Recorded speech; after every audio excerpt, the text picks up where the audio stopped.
She paused outside the glass door of the law office, her reflection staring back at her like a stranger she was still learning to recognize. The woman in the reflection looked composed, chin lifted, shoulders straight, but behind that calm exterior was a storm of memories she had carried alone for months. Slowly, she placed her hand on the door handle and stepped inside. The office was quiet, almost painfully so. The ticking clock on the wall sounded louder than it should have, counting seconds she could never take back. A stack of neatly organized files sat on the lawyer's desk, and right on top were the divorce papers, her name printed clearly, officially, finally. She had rehearsed this moment 100 times in her mind, telling herself she would not cry, that she would stay strong no matter what. Then she saw him. He was already seated, his posture rigid, eyes fixed on his phone as if it were a shield. He didn't look angry, he looked tired. For a brief second, her heart betrayed her, remembering the man she once loved, the man who used to laugh easily, who promised forever without hesitation. But that version of him felt like a memory from another life. She took the chair across from him. The soft scrape of wood against the floor made him look up. And then everything stopped. His gaze moved slowly, first to her face, then down toward her midsection. His brows pulled together in confusion, then shock. His eyes widened, and his breath caught in his throat as if the air had suddenly left the room. "What?" he whispered, his voice barely audible. "You're 7 months," she said quietly, placing a protective hand over her belly. The words hung between them like a truth too heavy to ignore. His face turned pale, and he leaned back in his chair, running a hand through his hair. He stared at her stomach as if it might disappear if he looked away, but it didn't. It was real. It had always been real. "Why didn't you tell me?" he asked, his voice shaking now. "Since when?" She swallowed hard. This was the moment she had feared and prepared for all at once. "I tried," she said, her tone steady despite the ache in her chest. "You never listened. You were always too busy proving I was the problem." Silence followed, thick and uncomfortable. The ticking clock continued, merciless and slow. She shifted slightly in her seat, feeling the gentle movement of the life inside her. In that moment, she realized something with absolute clarity. No matter what happened next, she was no longer alone. He looked at the divorce papers on the table, then back at her belly, and finally into her eyes, eyes that no longer begged to be understood. The meeting had just begun, but everything had already changed. PP Rocks. 450 words. The silence stretched on, heavy and suffocating, until it felt like the walls themselves were listening. He finally leaned forward, elbows on his knees, staring at the floor as if the answers might be written there.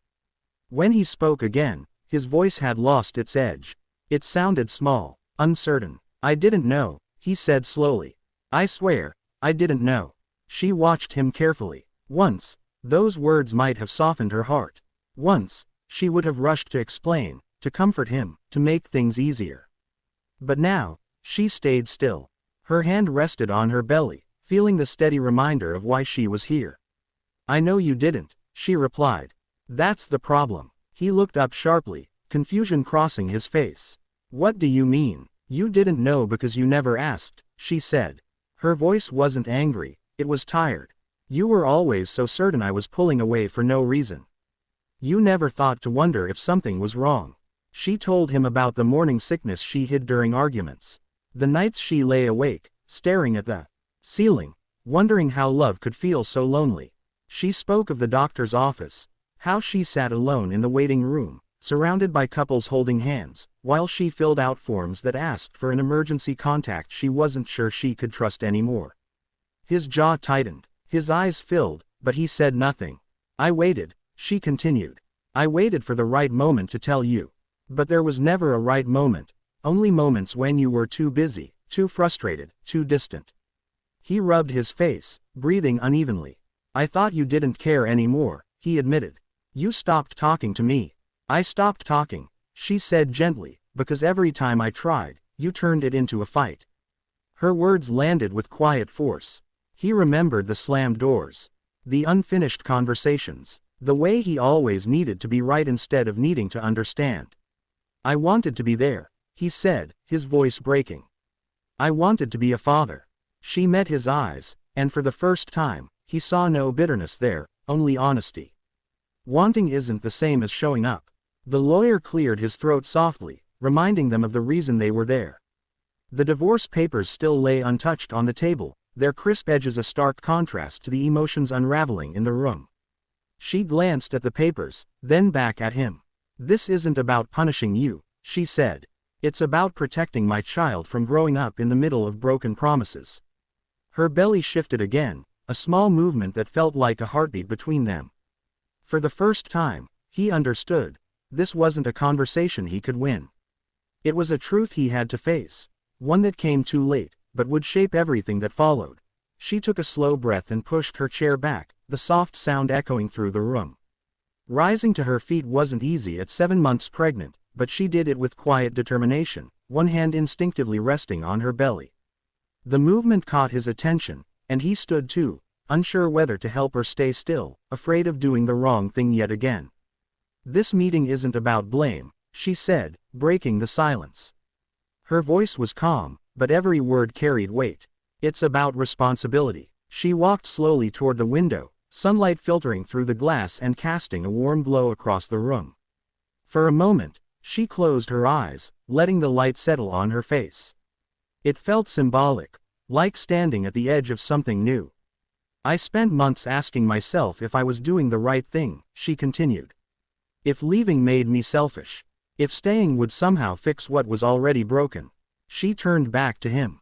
"But then I realized something. Strength isn't staying where you're hurting. Strength is choosing a better future, even when it's terrifying." His eyes brimmed with tears. He nodded, swallowing hard. "I didn't see it," he admitted. "I was so focused on what I thought I was losing, I never noticed what you were carrying." She didn't interrupt him. This time, she let him speak. "I know I can't undo the past," he said. "But I don't want to disappear from our child's life." Her gaze softened, but her resolve did not waver. "Being present isn't something you promise once," she replied. "It's something you prove every day." She returned to the table and gently slid the divorce papers toward him. The pen lay beside them, waiting. "This signature doesn't erase you as a father," she said.